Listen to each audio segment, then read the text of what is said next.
Ladies and gentlemen, please take your seats.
gentlemen, the President of the United States, accompanied by Charlie Kirk.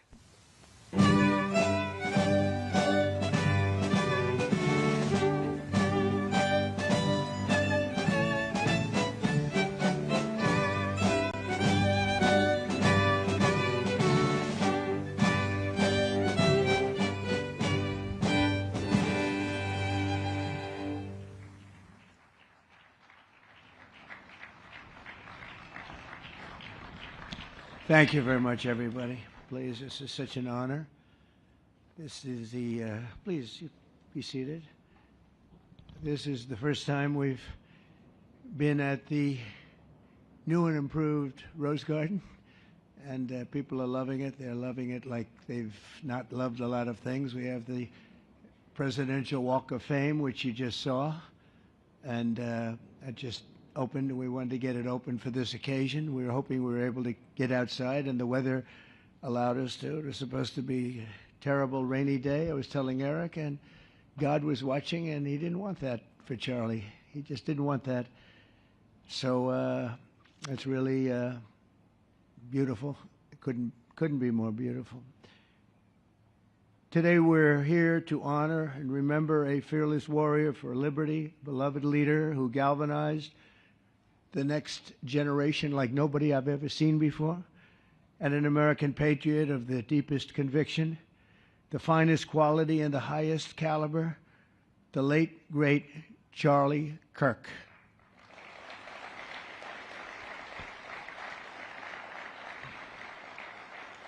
Five weeks ago, our nation was robbed of this extraordinary champion. He was a champion in every way. I got to know him so well. He didn't like losing, and he was able to fight people that were enemies, and he didn't necessarily love those enemies so much. You know, I heard he loved his enemies, and I said, wait a minute, is that the same Charlie that I know? I'm not sure, but I didn't want to get into it. But it was a horrible, heinous, demonic act of murder. He was assassinated in the prime of his life for boldly speaking the truth, for living his faith and relentlessly fighting for a better and stronger America. He loved this country. And that's why this afternoon it's my privilege to posthumously award Charles James Kirk our nation's highest civilian honor, the Presidential Medal of Freedom. Thank you.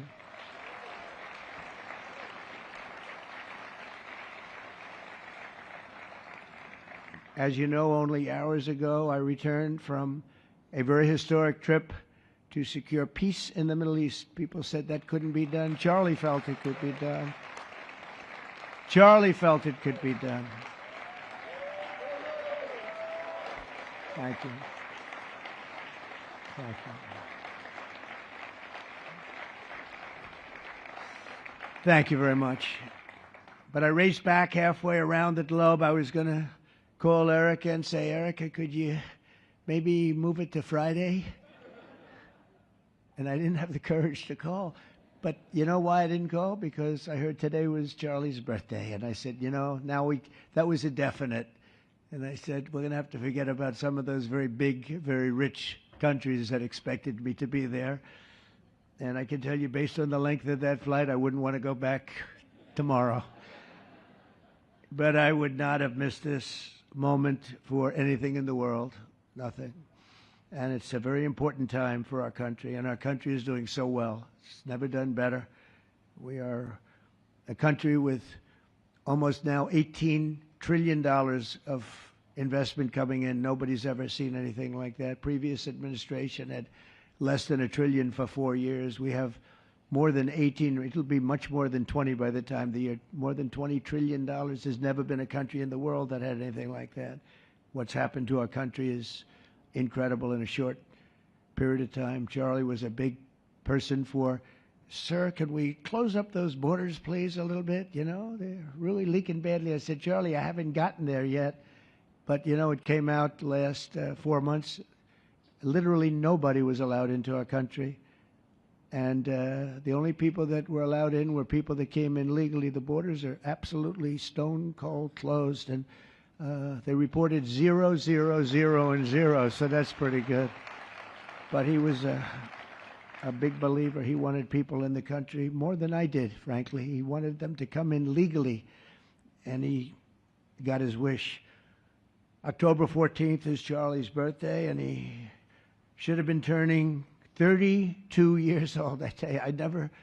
When I first met him, he was like 22, and I said, boy, he's awfully young, but I thought he was older than that, you know. He looked a little bit older than his age. That's okay, you know. That's not good when you're old, but when you're young, it's great. He had the best of all things, but he was special. But instead, Charlie is attaining a far more important milestone. We're entering his name forever into the eternal roster of true American heroes. He's a true American hero, an amazing person, way, way beyond his years. And I'm honored to be joined by a woman who has endured unspeakable hardship with unbelievable strength, and that's Charlie's widow, Erica. And I just want to thank you, Erica. He loved you so much. I was with him. Oh, please. Thank you, darling. Thank you. I was with him before I met Erica, and he told me he was going to get married. He said, you won't believe how beautiful she is. I said, well, then now that I meet her, he's right. But then he also said, and you know what? She's like the smartest person I know. See, they do go together on occasion. Not often. Not often. But on occasion they go together. But he was in love with you. He was deeply in love with you. It's great. Erica, your love and courage have been an inspiration to all of us, and we will always be here for you, and we're always going to be here for your gorgeous, beautiful children, and we'll never forget what your family has sacrificed for our country. Man loved our country. When things were going badly for our country, he was so, as you know, angry. He would get angry because he said it doesn't have to be that way. We're also pleased to be joined by an incredible group of Charlie's friends, very powerful friends, actually, and some not so powerful, and they're actually better people, okay? I know them all. They're the less powerful ones. I have to tell you that, all of you power guys down here. The best ones in the group are the ones that are less successful, but that happens too. No, they're all great, and they're here. And let's start with Erica's father. Where is Erica's father? Where are you? Where are you, Dad? Oh, look at him. Wow. I want to get a hat like that, too. I like that. How are you? Nice to see you again. Thanks as well to Vice President J.D. Vance, who's been fantastic. J.D., thank you very much. Great. Doing a great job. Did a great job on Sunday with George Slopadopoulos. He put him away pretty good. Second lady, who's a phenomenal woman, Usha Vance. Thank you very much, Usha. Thank you very much. Great woman. President of Argentina. He wanted to be here. That's Argentina's a serious flight, right? And he's become a superstar, and he's doing amazing things. He's a MAGA person, but it's make Argentina great again. That's what he does, right? And I want you to stand, please, Javier Milei. Doing a great job. Thank you very much. Many members of my cabinet are here, just about all of them are here. I won't go into every single one of them, but I'll announce a few of the people that have really turned this country around and helped me. Incredible people. Speaker of the House, Mike Johnson. Where is Mike? Mike, what a job you're doing, Mike. What a job you're doing. And I watched you this morning, and you're in there trying to say, look, just let the country open. Everything will be fine. We're dealing with some radical left lunatics. And I just wish Charlie was here to fight us. I think the fight would have been over already. He would have had a march on the Capitol by people whose average age is about 21, because there's nobody that had that relationship with young people. Right, Mike? So thank you, Mike, for being here. House Majority Leader Steve Scalise. Steve, thank you very much. A brave guy and a friend. House Majority Whip, another terrific man, Tom Emmer. Thank you, Tom. Senate Majority Whip, John Barrasso. John, thank you very much. You have all these senators. I'm going to get in trouble. I'm not going to read all their names. I'll be reading all day. We'll be talking about Charlie in about 45 minutes from now. We can't do that. So all of the senators, there's so many of you. Thank you very much. I do want to thank Senator Thune for doing a terrific job. He's really been leading properly. Do you agree, Mike? The team, the two of these guys have been fantastic. So to Senator Thune, I want to thank you very much. Incredible job. I watched him this morning, and he was out there pounding him this morning on television, too. And John Barrasso, thank you for the work you've done, and congratulations on your success. But I want to thank you all and all of the Congress people that are here. And I see we have our Attorney General here, and you are doing a fantastic job. Thank you very much, Pam. Thank you. Thank you very much. We have everybody. Wow, that's incredible. Okay, I'm not going to do any more. I'm going to be here too long, but I just want to thank you. Have given him such support, but he always gave you such support. That's why you're here. And very unusual. Charles James Kirk was a visionary and one of the greatest figures of his generation. He was truly an amazing figure and growing leaps and bounds. He knew that the fight to preserve our heritage is waged not only on the battlefield and in the halls of power, of which we have tremendous power here, including the head of a place called war. We call it now war. We had defense. We had our Secretary of Defense. Now we have a Secretary of War. And somehow I think it's more emblematic, and hopefully we'll never have to use war. But the fact that we're ready is very good. Peace through strength is very important. But also in the hearts of our nation's youth, that's where Charlie rode strongest. At age 18, that insight inspired Charlie to found the organization that ultimately touched the lives of millions and millions of people, and so many young people that nobody's ever seen anything like it, frankly. Turning Point USA. It's amazing, and it's actually bigger now. It's become bigger in the last few weeks than Charlie ever thought. I think his end vision in many years from now would have been just a fraction of what it turned out to be in a couple of weeks, right? It's amazing. With hard work and joyful spirit and endless enthusiasm and determination. And he did have great enthusiasm. You know, I always say you need enthusiasm to be successful. He had great enthusiasm. Charlie grew Turning Point into the largest conservative youth organization in the entire country.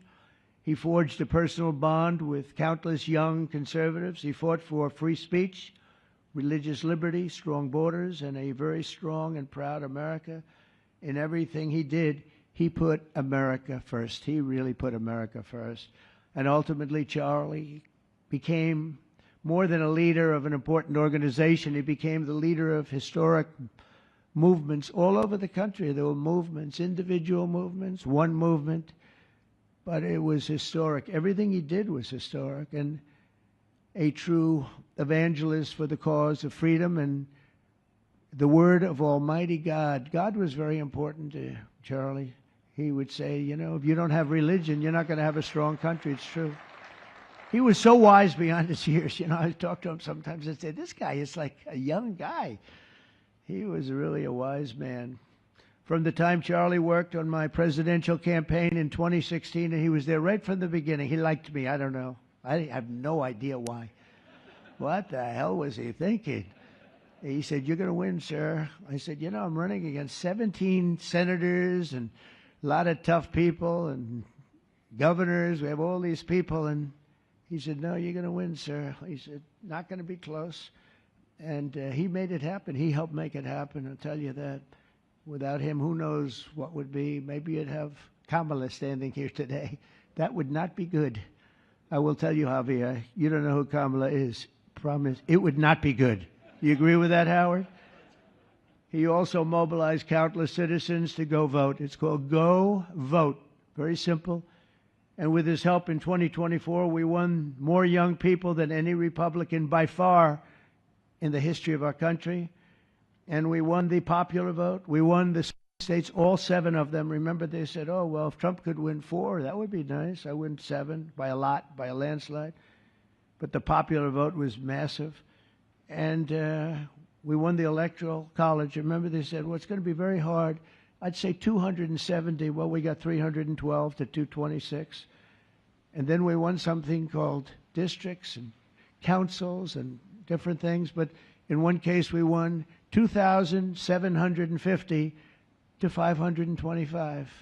That's the one where you see the map is almost entirely red, except they have a little blue line on one side and a little blue line, meaning New York, and a little bit Los Angeles. I have a feeling that if the vote were 100%, we would have won that too. You want to know the truth.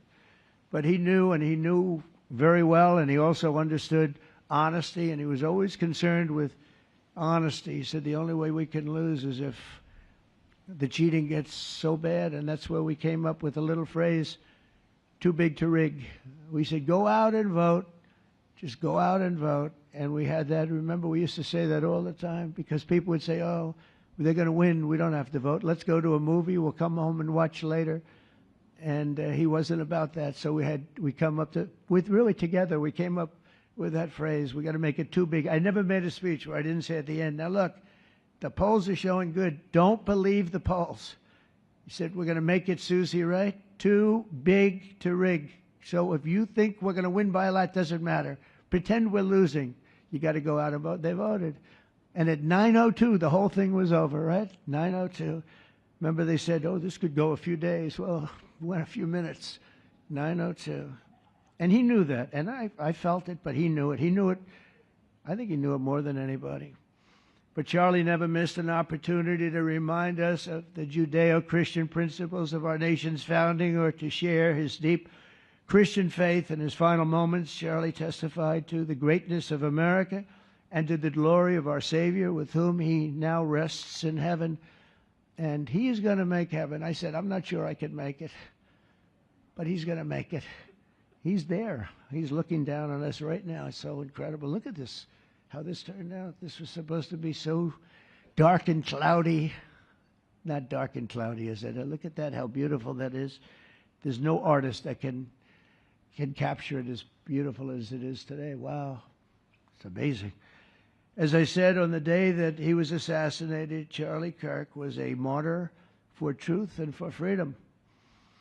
And from Socrates to think, and to St. Peter, from Abraham Lincoln to Martin Luther King, those who change history the most, and he really did, have always risked their lives for causes they were put on earth to defend. He was put on earth to do exactly what he was doing. He didn't want to waste time. He would have been a top student at any college in the country. I know the college as well. He's smarter than the guys there. He was so smart. But he almost, I guess, didn't have the time. He knew what he wanted to do. It wasn't like, gee, I want to sit in the classroom for 4 years listening to people teach me liberal principles, because they were never going to teach him that anyway. But he didn't have the time. He really didn't have the time. But every time the enemies of goodness and virtue tried to silence the voice of righteous and noble leaders like Charlie, they failed. They seem to fail. Ultimately, they look like they're doing well, and then they end up failing, because the truth has been unrelenting over the years, over history. And people like Charlie, it's just they've got a power that others don't have, and very few people will ever have. So today, like those martyrs before him, Charlie's voice, his message, and his legacy are stronger and greater than ever before. They are greater than ever before. Look, this is a horrible event, but it brought out the greatness of Charlie. Nothing could have ever supplanted this. It's incredible, the way people are talking about him. And with great love. I mean, I read so many stories about some of the enemies, but I watch the enemies, and it's hard for them to speak badly about him because they just don't. And then you do have people in the days since Charlie's killing. We've seen exactly why our country so dearly needed his example. We've watched legions of far-left radicals resort to desperate acts of violence and terror because they know that their ideas and arguments are persuading no one. They know that they're failing. They have the devil's ideology, and they're failing, and they know it. They feel it, and they become violent. They seem to become very violent on the left. They've rammed vehicles into federal law enforcement, fired sniper rifles at ICE agents, and me, you know. But I made a turn at a good time. I turned to the right. Charlie couldn't believe it, actually. He said, "How the hell did you make that turn?" I said, "I don't know." But fired rifles and threatened the lives of our Supreme Court justices, our great justices. They have to be protected. We just issued a lot of money, $60 million, to protect the Supreme Court justices. Very important. We can't let anything happen. In places of worship, we're protecting our people. We've seen that a candidate for Attorney General in Virginia boasted that he would want to see the Republican legislature, a legislator in Virginia, shot in the head and to see his children murdered. He actually said this. And now he continues to run for office, and most people continue to back him, but he said he wants his man shot. He said shot in the head and to see his children murdered. And they keep running. Pretty amazing, right? That's a bad one. Let's see how that turns out, but that's a really bad one. Nobody's heard that one before. Especially in the wake of Charlie's assassination, our country must have absolutely no tolerance for this radical left violence, extremism, and terror. We're done with the angry mobs, and we're not going to let our cities be unsafe. We're going to make sure our cities are safe. When you have Chicago, where they had 4,000 people murdered over a very short period of time, 4,000 people, and then we have a governor stand up and say, "Oh, things are going swimmingly." No, they're not. We're going to make Chicago safe, just like we're going to make. Look what we did in D.C. It's so nice that we started here, because this was one of the most violent places in the United States. It'd be dangerous to be right out here. But you couldn't go to a restaurant. The restaurants were all dying. The whole place was dying. You'd have these gorgeous, look at the Washington Monument over there. You'd have these gorgeous buildings and monuments and structures. And people were afraid to leave their apartment. They were afraid to go to work. They'd get into an Uber, and they'd feel safe, and then the Uber would be attacked. They thought they made it to safety, and then the Uber was attacked on the trip in. But we've done a great job, and now it's considered a totally safe city. We haven't had problems. It took us 12 days to make it great. We took out, Pam, 1,700 hard criminals, career criminals in many cases, but these are hardened criminals. Many of them came in through the Biden open borders. We brought them back to the countries. And a couple were so violent that we put them in jail. We don't want to take a chance that they could get back in, because no matter how good we do, somebody can sneak in. They were so violent and so bad. One arrested 28 times. Every time he left prison, he'd get into a violent incident. 28 times. And we put him away for a long time. But we're done with the angry mobs. We're done with it. This is such an unbelievable place right now. You take a look where you can walk down the middle of the street with your wife or your husband. Your children can walk. They can walk alone. It doesn't matter. They can walk anywhere in Washington, and they're safe now. If this were a year ago, they'd have a serious chance of being badly hurt, even killed. They'd come in from Indiana, they'd come in from Iowa, they'd come from Florida to see the nation's capital, and somebody would have to call the parents, "I'm sorry, but your son or your daughter's been killed." Not anymore. You hear those sirens going off? That's good. That's a good sound. That means they either got the bad guy or they're going to stop the bad guy. You didn't hear that sound because nobody wanted to do anything. Nobody. Listen to the beauty of that sound. Seriously. And that's the real deal sirens. They're not politically correct sirens. You hear them, they're about 3 miles away. That's great. What a beautiful sound. They're stopping crime. That's what they're doing. So we're done with the voices of fools. They're fools. And death threats, and we're going to make our cities safe. And I thought it was Charlie's, one of his biggest dreams was that. He couldn't believe it. Chicago's going to be a great city again.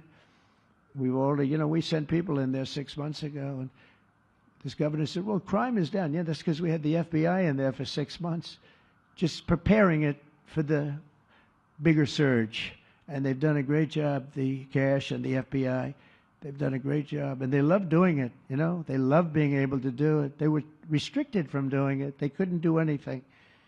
And now they're totally unrestricted. All they have to do is stop crime, and they're doing it. By the way, Memphis, as you know, you heard they went in about a week ago, one of the most dangerous places in the country. It's really in the world. It's not just the country. They have very few cities that would compare to some of these cities. You go to Afghanistan, you say, oh, that's unsafe. Well, the crime numbers are much better than the crime numbers in places that we have. So Memphis, I understand, is doing unbelievably in 1 week. It's like a different place. And this took 12 days, and then after that, we just perfected it.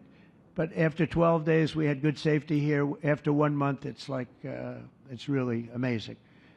And by the way, restaurants are booming. Restaurants are opening up. The big problem we have, you can't get into a restaurant in D.C. anymore. So they're opening up. It's a beautiful thing to see. It's called safety. It's called law enforcement and letting them do their job. And that's why I said last month that I have directed the Attorney General and the Department of Homeland Security to confront the very real threat of left-wing terrorism in our country. It's a real threat.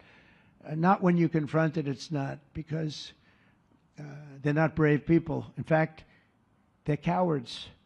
When you confront them, they immediately fold. You have to see them fold. You have to see them crying. They fold. But it includes dismantling the networks that fund them and finance them, and we're finding out who those networks are. We already know quite a few of them. When you see these violent incidents, and then you see people holding this gorgeous sign with beautiful wood, beautiful cardboard, wood, everything's perfect paint job, and they're all the same. There are thousands of them. You know that they weren't made in the basement out of love. They were made by anarchists, and in some cases wealthy. I'll probably find some of my nice friends that are up there being so nice to me, especially lately. They're being very nice. But it surprises you who they may be, and you almost wonder why would they do it? But they're hurting our country, and we're really taking it back one by one. If we didn't go into Los Angeles early on in the administration, the commissioner, the chief of police, Los Angeles, said if they didn't go in, we would have lost our city. Now, they already lost 25,000 houses to fire because they wouldn't let the water come in from the Pacific Northwest, which they should have done. I said, you better do it. They didn't do it, and we had 25,000 homes where they had no water in the sprinklers, they had no water in the fire hydrants.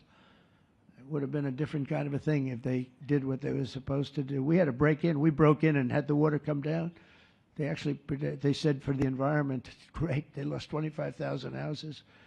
It's incredible. But the commissioner said without the federal government and President Trump's intervention, we would have lost the entire city. And we have the Olympics going there soon. I got the Olympics. We have the Olympics. We have the World Cup. And we have, most importantly, we have the 250th anniversary of our country. That's going to be most important. And all of these things are happening. And we're going to have safe cities. We're going to have very, very safe cities. So 1 month after Charlie's death, we still feel the terrible shock and the pain of his loss, like just about nobody I can think of. Charlie Kirk was one of a kind. He was unstoppable. And he really was. Boy, when he had an idea in his head, he would call me, sir, please, you haven't done it yet. I said, Charlie, relax. Just relax. He didn't relax. He'd call me the next day again. It got it done. But he was like indomitable and always will be. He's really irreplaceable. Nobody going to replace him. But they're going to do great. But you can't replace that kind of person and that kind of talent, frankly. The word talent is an important word, but that kind of talent. So we hold his memory in our hearts forever. Every single day of this administration, we will continue to carry out the mission for which he lived, and he really did. He lived for this country. He lived for his wife and his family, but he lived for this country, too. In Charlie's honor, we will continue like we have been to fight, and to win. We're going to win so much.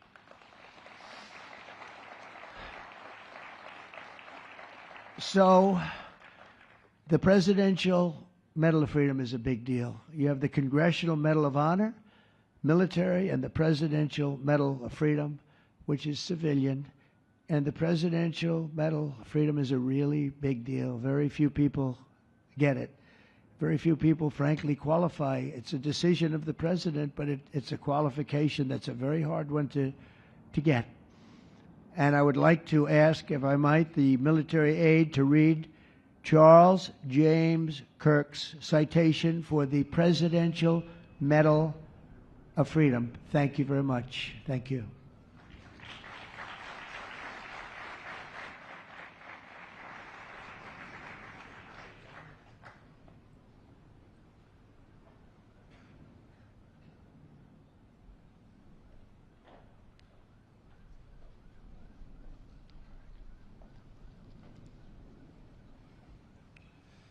The Presidential Medal of Freedom is awarded to Charles James Kirk.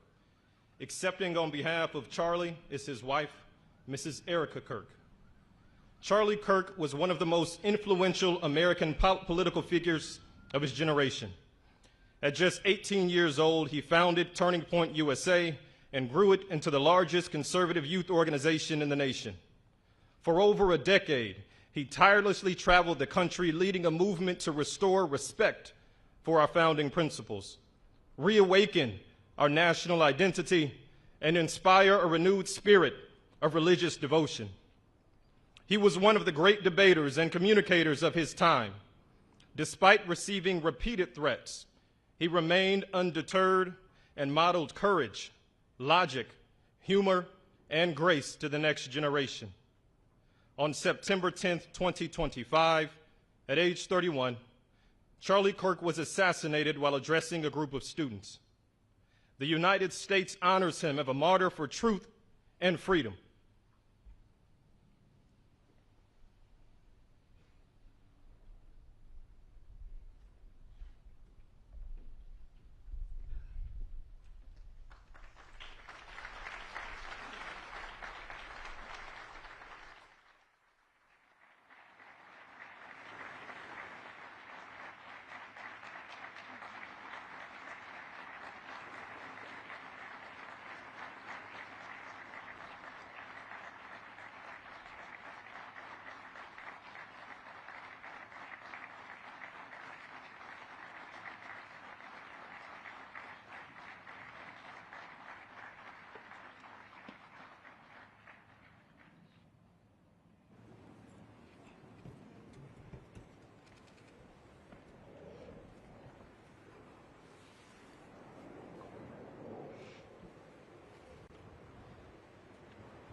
Thank you, Mr. President, for honoring my husband in such a profound and meaningful way. And thank you for making this event a priority amid the peace process in the Middle East. Thank you.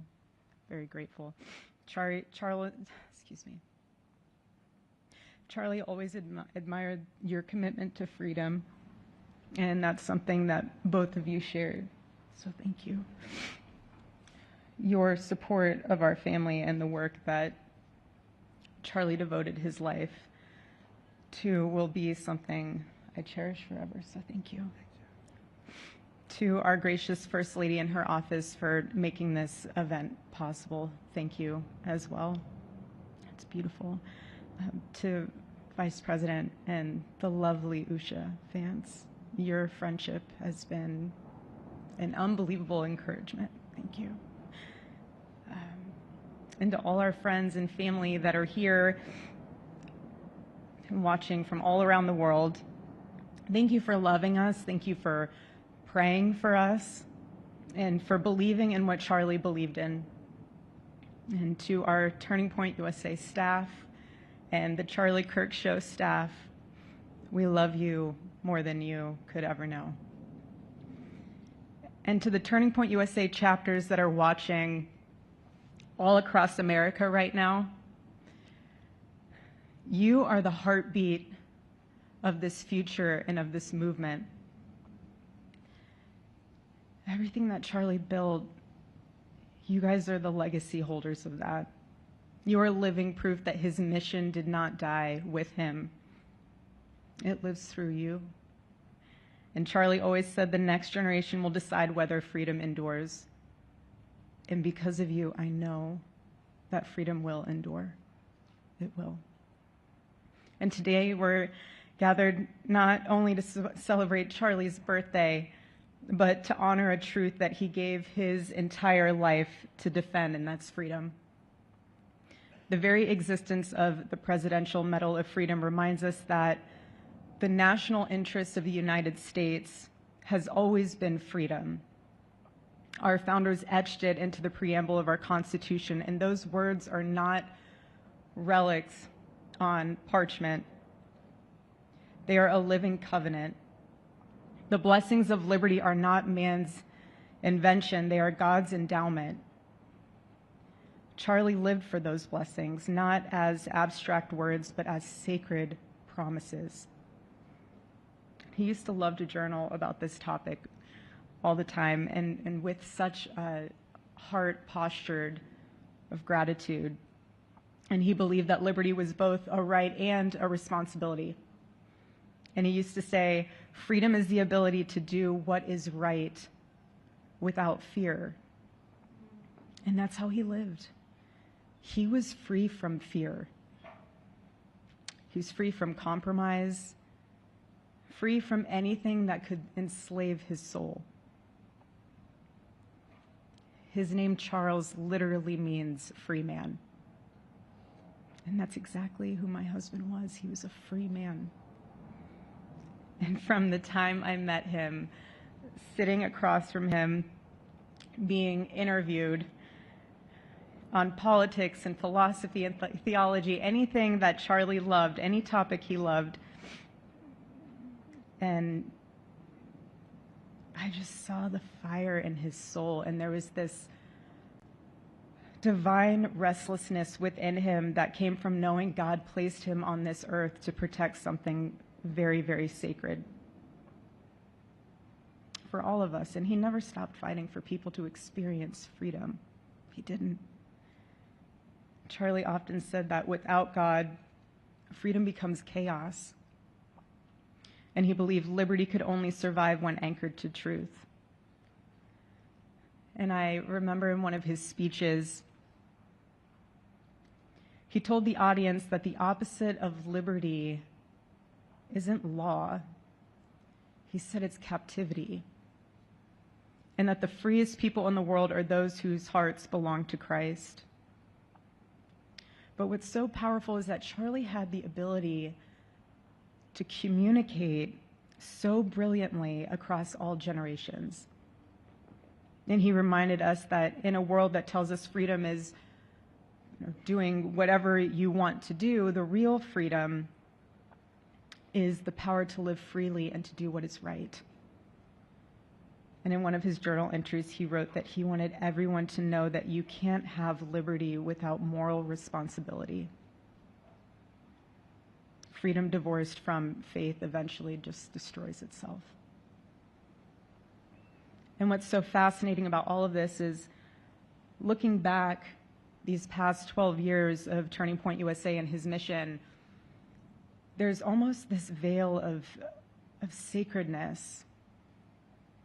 Because what I realized is that while he was building an organization, he was also building a movement. One that called people back to God, back to truth, and a movement that was filled with courage.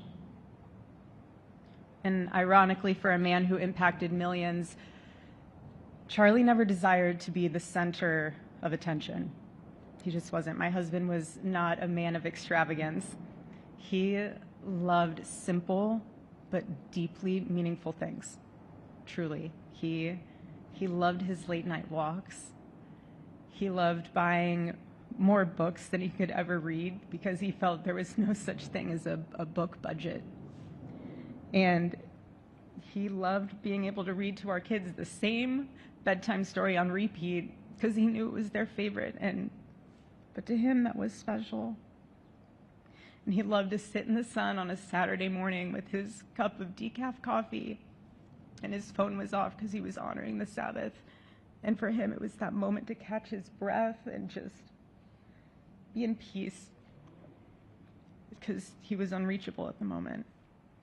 And he preferred quiet birthdays. But that never stopped me from telling him. I told him every single year, I said, baby, I love your birthday. I said, because it's the day that God knew the world couldn't go another day without you.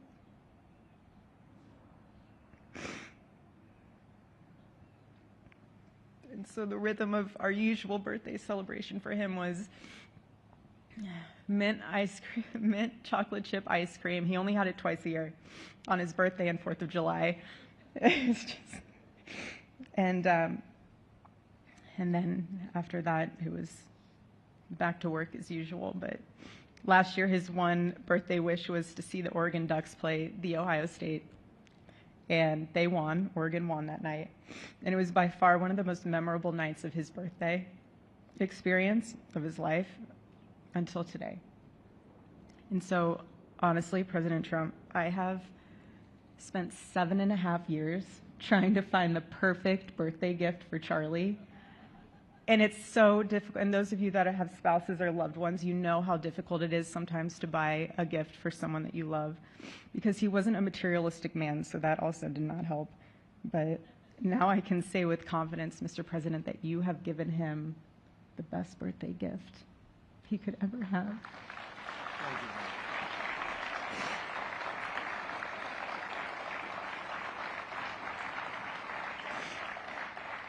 It's such an honor, and the recognition of a life lived for defending freedom.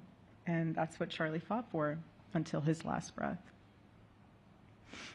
And it was written across his chest in those final moments on one of his simple t-shirts that always carried a message, and this one bearing a single word, freedom. That was the banner over his life, and that shirt was a declaration. The same declaration he made in every speech, every campus visit, every time he shared the gospel at a church, every sleepless night that he would spend praying for the youth of this nation and planning for the future of our country, and just impressing upon them that when we defend liberty, we defend the soul of our nation. My husband never told anyone what to say. He never did. He never told anyone what to say. He would just encourage them to think.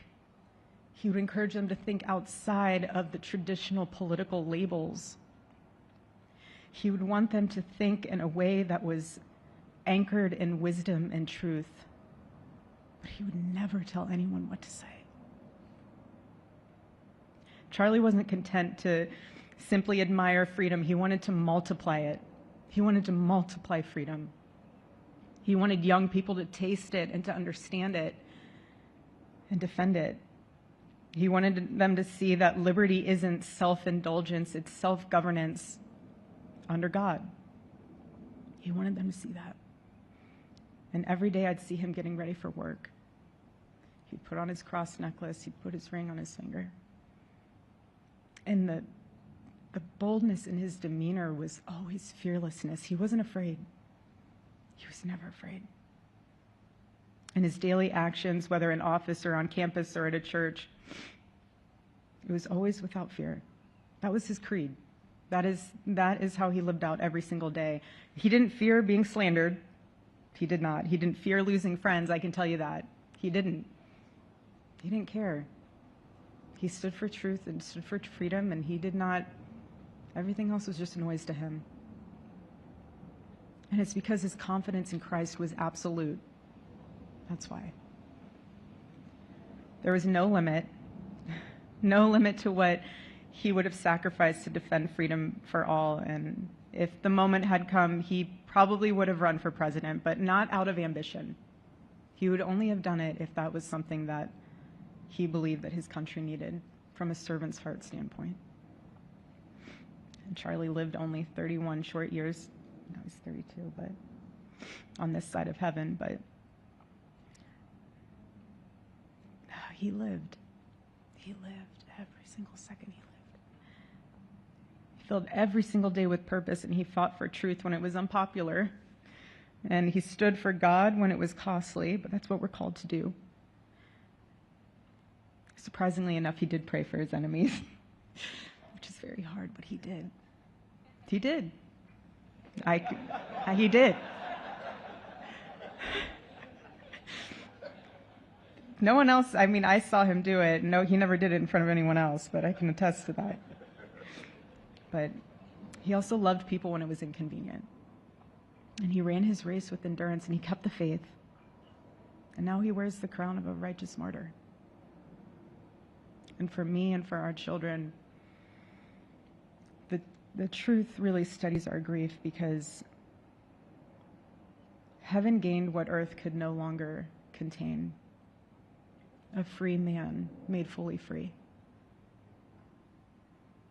And to all watching, this is not a ceremony. This is a commissioning. And my message is simple.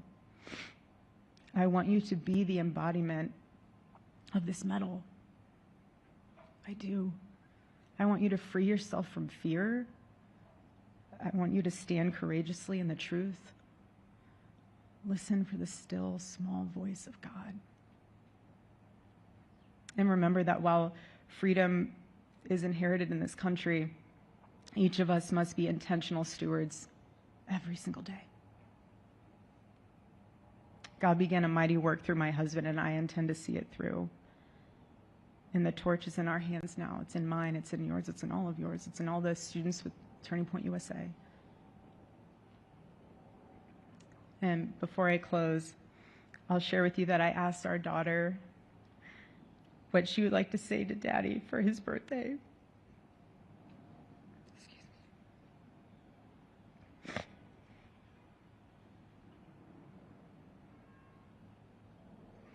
She said, "Happy birthday, Daddy. I want to give you a stuffed animal.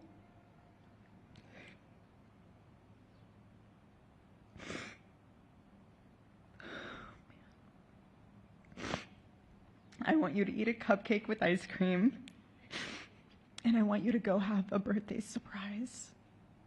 I love you," is what she said. And while our son is precious, he can't yet speak, in classic Kirk family fashion, his actions spoke louder than his words, and his gift to you, Charlie, and myself for that matter, was deciding to become the man of the house and be fully potty trained at 16 months. But Charlie, baby, I know that you're celebrating in heaven today, but gosh, I miss you. We miss you, and we love you, and we promise we'll make you proud. And Charlie's life was proof that freedom is not a theory, it's a testimony. He showed us that liberty begins not in the halls of power, but in the man of a heart surrendered to God. And so today, as we honor Charlie with this incredible Presidential Medal of Freedom on his birthday, I stand here with tears and just a humbled heart and spirit, because his story reminds us all that to live free is the greatest gift, but to die free is the greatest victory. Happy birthday, my Charlie. Happy Freedom Day. God bless